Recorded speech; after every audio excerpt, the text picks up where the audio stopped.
जय श्री गुरु। आज भल कथा छ मन रखी तो मंत्र राज दशाक्षर दशाक्षर आम समस्त जानीचे 16 नाम केते 32 अक्षर पुणी आम जानीचे केते ना 21 नाम आम जानीचे है ना 21 नाम 42 अक्षर एठी महापुरुष कहते कौन मंत्र राज होती दशाक्षर है से मंत्रटी हूँ केते अक्षर विशिष्ट 10 अक्षर विशिष्ट अच्युतम लेखा आउ का लेखा कहूनी एटा अनंत बही लेखा अच्छी पदटा है ये मंत्र हूँ 10 अक्षर मंत्र ये मंत्र को तुम यदि जप कर असती नारी भी सती हो शत्रु मध्य तुम आपणार जेड़ बड़ा विपद पहले मध्य तुम उद्धार हो मंत्रटी केते अक्षर 10 अक्षर विशिष्ट वर्तमान समय कौन जे जहाँ मन पाइला ता दे गला निज ना को मध्य फांदी मंत्र कर तुम आम कौन मंत्र सृष्टि करा मंत्र बा सृष्टि माँ गायत्री देवी आगुरी सृष्टि कर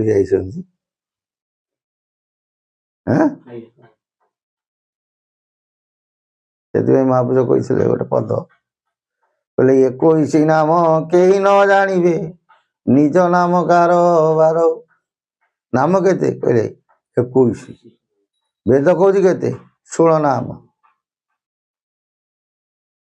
है शास्त्र कौच 16 नाम 16 नाम रु 3 नाम चैतन्य महाप्रभु आनी हरे राम कृष्ण 3टा नाम हेले 3 नाम षडाक्षर को आणिकी महामंत्र कले 16 नाम 32 अक्षर 3 अक्षर आनले 13 अक्षर कौन 13 नाम गुप्त रहा है 16 नाम 3 आईला 13 गुप्त रहा कि महापुरुष अच्युत कहते तुम शिवकल्प शास्त्र तुम देख से आम मन गड़ा बाट नुह 21 नाम कहीं न जानिबे 21 नाम प्रकृति जी तत्व गुरु ये जानी से कहते 4 वेद पर सीना गुरु कहे हस्ते देहे हस्त मारिन चिन्हाई दे वेद विहीन विद्या जेते रहीन थाई गुरु हस्ते है अक्षर पर जो क्षर ताहाकू बोले निम्नाक्षर संपूर्ण अक्षर आम पढ़ुचे के 50 किंतु मूल हूँ मन रखिथ प्रकृत अक्षर हूँ 54 है 54 रु 4 अक्षर गुरु हस्त अच्छी 50 अक्षर शास्त्र अच्छी से कहती कौन षड़चक्र पर 50 अक्षर तहिरे हर गिरिजा ललाट चक्र आदि अनादि रही से तलक रही के 50 अक्षर ता ऊपर रही 4 अक्षर आ गोटे कथा मन रखी था प्रत्येक अक्षर को तुम चाहिए अंगे चिन्ह पार अक्षर मान हूँ शब्द शब्दटा को अक्षर रूपांतरित कराई आम पढ़ुचे कौन 50 अक्षर इंग्लीश रे केतेटा अक्षर 26टा अक्षर आ भितर तारतम्य कौन से आलोचना बड़े पुरुष हम पचर के कह जो 50 अक्षर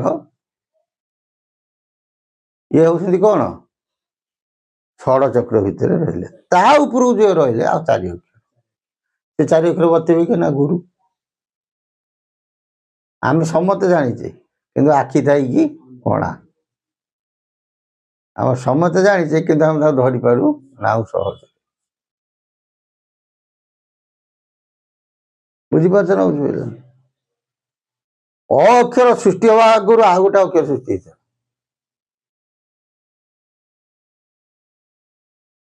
ଛାଡ, ଠାକୁର ଅଭିନୟ ସୁନ୍ଦର ଭାଷାରେ 50 ଅକ୍ଷର ଉପରଟା ହଉଛି ଯେତେ ଅକ୍ଷର ହେଲା ସେ ହେଲା କଣ ନିମାକ୍ଷର। ତାପରେ ରହିଲା କେତେ ଅକ୍ଷର ନା 4 ଅକ୍ଷର। ଅକ୍ଷର ବୋଲନ୍ତି ଶବ୍ଦ। ପୁଣି ମନେ ରଖିଥା ଅକ୍ଷର 3 ପ୍ରକାରର, ଗୋଟେ ବେଦାକ୍ଷର, ଗୋଟେ ମାତ୍ରାକ୍ଷର, ଆଉ ଗୋଟେ ହଉଛି ଅକ୍ଷର।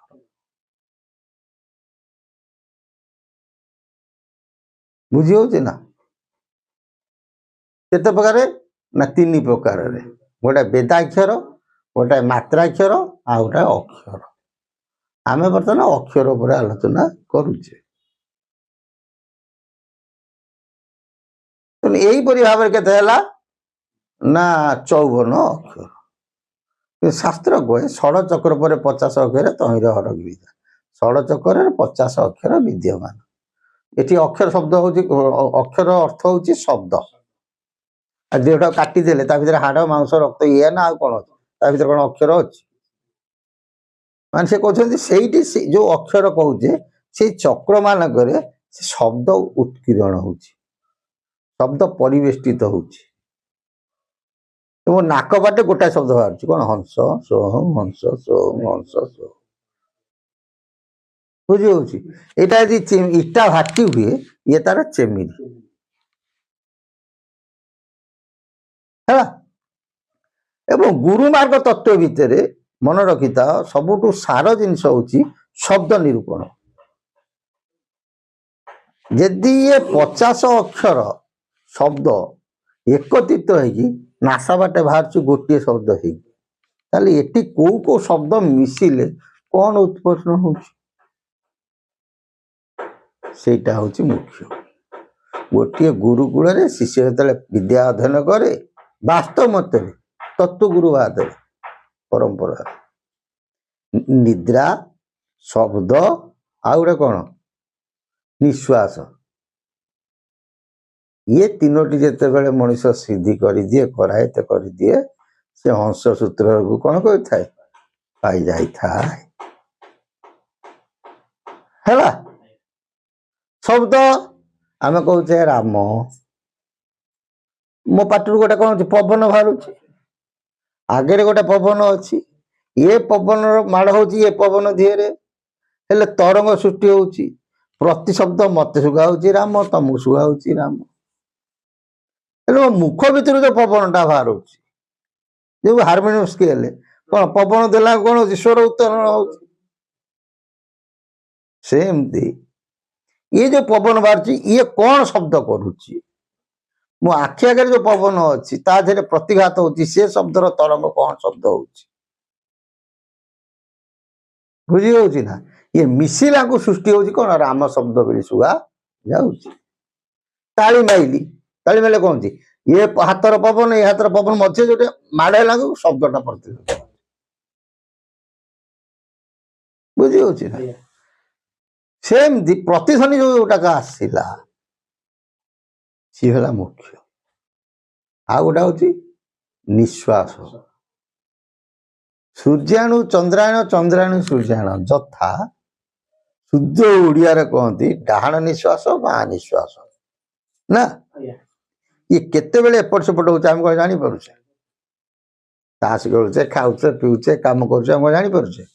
ସେଇଟା ଆମେ ଜାଣିବା କଥା। ଯେତେବେଳେ ପରିବର୍ତ୍ତନ ହବ ତମେ ନିଜକୁ ନିଜେ ଜାଣିପକିବ। ସେ ଡାକ ଦବା ହେଇ ମୁଁ ପରିବର୍ତ୍ତନ ହେଲି, ତମେ ଜାଣି ପକେଇବ। ଆଉ ଗୋଟେ ହଉଛି ନିଦ୍ରା। ଆମେ କର୍ମ କରୁଛେ, ଖାଉଛେ, ପିଉଛେ, ରାତିରେ ଆସିକି କଣ କରୁଛେ? କିଏ ଏସି ଲଗେଇ ଦଉଛି, କିଏ 2-2ଟା ଫ୍ୟାନ ଲଗେଇ ଦଉଛି, ବା ଶୋଉଛି। ଗଡୁ ଗଡୁ ଗଡୁ ଗଡୁ କେତେବେଳେ ନିଦ ହଉଛି ଆମେ ଜାଣିପାରୁଛୁ କି? ଜାଣିପାରୁନି। ଆମେ ସେମିତି ଚଉଥିବା, କେତେବେଳେ ଫଟକିନି ନିଦ ହେଇଯାଉଛି। ନା, ନିଦ୍ରା ଦେବୀ ଆମକୁ ଗ୍ରାସିବ, ନିଦ ହବ ଆମେ ଜାଣିପାରିବା।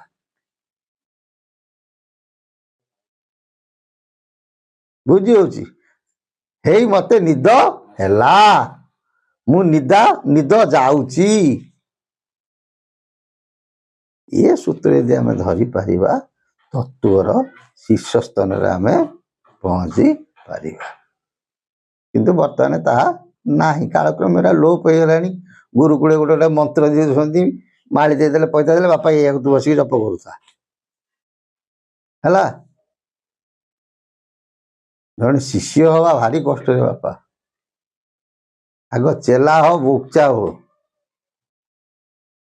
ଆଗ ଚେଲା, ତାପରେ ପଟ ଚେଲା, ତାପରେ କଣ ଶିଷ୍ୟ, ତାପରେ କଣ ପଟ ଶିଷ୍ୟ, ତାପରେ କଣ ସାମନ୍ତ।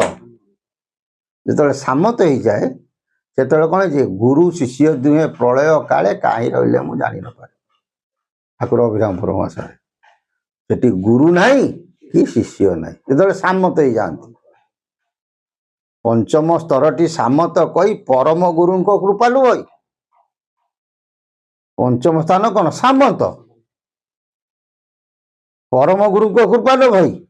ସେ ଯେତେବେଳେ ସାମନ୍ତ ହେଇଯିବ ସେତେବେଳେ ମହାପ୍ରଭୁଙ୍କର କରୁଣା ହେଇଯିବ। ଏଠି ଗୁରୁ ଶିଷ୍ୟ ଇଏ ଦି ଜଣ ପ୍ରଭୁଙ୍କର ଚେଲା ହେଇଯିବେ। ତେଣୁ ଗୁରୁ ଭାଇ ହେଇଗଲେ ଜୟ ଜଗନ୍ନାଥ ଆଉ ହେଲା। ଯେ ଛାଡ, ମହାପ୍ରଭୁ ସେଠି କହୁଛନ୍ତି କଣ, ଦଶାକ୍ଷର ମନ୍ତ୍ର ଗୋଟି କଣ ମନ୍ତ୍ର ରାଜ, ମନ୍ତ୍ରଙ୍କ ଭିତରେ ରାଜା।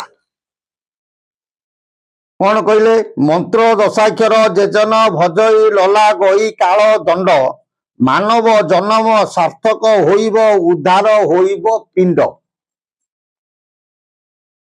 କହିଲେ ଯିଏ ମାତ୍ରା ଦଶାକ୍ଷର ଯେଜନ ଭଜଇ, 10 ଅକ୍ଷର ମାତ୍ର ଯିଏ ଭଜୁଛି ତାକୁ କାଳ ଦଣ୍ଡ ଛୁଇଁବ ନାହିଁ, ମାନେ ଯମ ଦଣ୍ଡ ଛୁଇଁବ ନାହିଁ। ତା ନିଜ ମୃତ୍ୟୁ ତା ନିଜ ହାତରେ, ସେ ତା ଯଥା ତା ମରଣକୁ ସେ ନିଶ୍ଚିନ୍ତ ଜାଣିପାରିବ। ମାନବ ଜନ୍ମ ସାର୍ଥକ ହୋଇବ ଉଦ୍ଧାର ହେବ ପିଣ୍ଡ। ସେ ନିଜ ମରଣକୁ ନିଜେ ଜାଣି ପଇଲେ ତା ପିଣ୍ଡ ଉଦ୍ଧାର ହେଇଗଲା। ଏଇ କଥା ଉପରେ ପୁଣି ମହାପୁରୁଷ ଅନନ୍ତ ଗୀତାରେ କହିଲେ, ଦଶାକ୍ଷର ମନ୍ତ୍ର ସୁମର ମନ, ସ୍ତୁତି କରିବେଟି ଯମ ସମନ।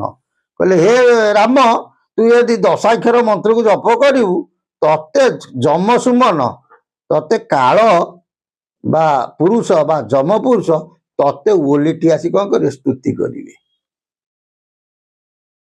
ଉଦୟ ଅସ୍ତ ସ୍ଥିତି ଦେଖିବୁ ବାବୁ, ଉଦୟ ଅସ୍ତ ସୂର୍ଯ୍ୟାୟନ ଚନ୍ଦ୍ରଙ୍କୁ ଜାଣିପାରିବୁ। ଯୁଗଳ ନାମ ଭାବକୁ ଭେଟିବୁ। ଯୁଗଳ ନାମ ମାନେ ଜୀବ ପରମର ଏକତ୍ରିତ ଭାବକୁ ତୁ ଜାଣିପାରିବୁ। ଦେହ ଖଣ୍ଡିବ ଦଶାଧିକ୍ଷର, କିବା ବାଣିଜ୍ୟ କିବା ରାଜଦ୍ୱାର। ତୋ ଦେହ ଖଣ୍ଡିବ ଦଶାଧି ଦ୍ୱାର, ତୋର କିଛି ଅସୁବିଧା ହବ ନାହିଁ, ରୋଗ ବ୍ୟାଧି କିଛି ସ୍ପର୍ଶ କରିବ ନାହିଁ। କିବା ବାଣିଜ୍ୟ, ବେପାର ହଉନାହିଁ ତ ଏଇ ନା ମୁଁ ଜପ କର ବେପାର ହବ। କିବା ରାଜଦ୍ୱାର, ତ କେସ୍ ବେଶ ଚାଲିଛି ତ, ରାଜଦ୍ୱାର ମାନେ କେସ୍ ନା ନାଇଁ ଚାଲିଛି ତ, ଏଇ ନାମକୁ ଜପ କର ଖଣ୍ଡନ ହେଇଯିବ। ସେ ଟୁଣୁକା ଟୁଣିକି ଚେରମୂଳି କିଛି ଦରକାର ନାହିଁ। ରଣେ ବଣେ ଗଲେ ନଥିବ ଭୟ, ଯୁଦ୍ଧ ଗଲେ ଭୟ ନଥିବ, ବଣରେ ବସିଲେ ବି ଭୟ ନଥିବ। ଜଳ ଅନଳେ କ୍ଷୟ ନୁହେଁ କାୟ, ତୁ ପାଣିରେ ବୁଡିକି ମରିବୁନୁ କି ନିଆଁରେ ବୁଡିକି ମରିବୁ ନାହିଁ। ବିଘ୍ନ ଗଣମାନେ ପାଇବେ ତ୍ରାସ, ତୋର ଯୋଉ ଶତ୍ରୁ ଥିବେ ସେମାନେ କମିଯିବେ। ରାମ ଧର ଏହା ଶ୍ରଦ୍ଧାରେ ଘୋଷ, ହେ ରାମ ତୁ ଏଇ ଦଶାକ୍ଷର ମନ୍ତ୍ରକୁ ଶ୍ରଦ୍ଧାରେ କଣ କର, ଜପ କର। କାମିନୀ ଶୁଣିଲେ ହୋଇବେ ସତୀ, ଯୋଉମାନେ ଅସତୀ ନାରୀ ସେମାନେ ଯଦି ଆକୁ ଶୁଣିବେ, ଏ ମନ୍ତ୍ର ଜପ କରିବେ, ସେ ସତୀ ହେଇଯିବେ। କାହିଁକିନା ଆମର ବସନ୍ତ ରାସ ପଢା ହଉଥିଲା ନା, ଗୋପୀ ମାନେ ଯେତେବେଳେ ଆସିକି ସବୁ କୃଷ୍ଣ ପାଇଁ ପହଞ୍ଚି ଯାଇଛନ୍ତି, ଏ ଶରତ ରାସ ଏବେ ଗଲା କାର୍ତ୍ତିକ ମାସ ପୂର୍ଣ୍ଣମୀ ବେଳେ ଗୋପୀ ମାନେ ପହଞ୍ଚନ୍ତି, ତାକୁ ପଚାରୁଛନ୍ତି ତମ ସ୍ୱାମୀ କି ଛାଡିକି ଆଇଲ, ତମେ ତ ଅସତୀ ହେଇଗଲ ନା। ସେଠି ନାରାୟଣ ତାକୁ କଣ କରୁଛନ୍ତି, ସେ ନିଷ୍କାମ ଭାବରେ କଣ କରୁଛନ୍ତି, ଏଠିକି ଆସିଛନ୍ତି, ସେ କାମନା ବାସନା ନେଇକି ଆସିନାହାନ୍ତି। କାମିନୀ ଶୁଣିଲେ ହୋଇବେ ସତୀ, ନାରୀ ମାନେ ଶୁଣିଲେ ଆକୁ ସତୀ ଲାଭ କରିବେ। ନିକର କହିଲା ଦିନ ଅଚୁତି, ନିକର ନିକର ଶବ୍ଦର ଅର୍ଥ କଣ? ହୀନ। ହେଲା, କହିଲା ନିକର କହିଲା ଦୀନ ଅଚ୍ୟୁତ, ମାନେ ହୀନ ଭାବରେ କହିଲା କିଏ? ସେ ଅଚ୍ୟୁତ କହୁଛନ୍ତି। ଏଥର ବୁଝିପାରିଲ ନା ବୁଝିପାରିଲ? ଜୟ ଜଗନ୍ନାଥ। ସେଇ ମନ୍ତ୍ରର 8 10 ଅକ୍ଷର ସଦିଶା ପୂର୍ଣ୍ଣ ହଉ। ବୋଲ ଆନନ୍ଦେ ଗବା ହରି ବୋଲ।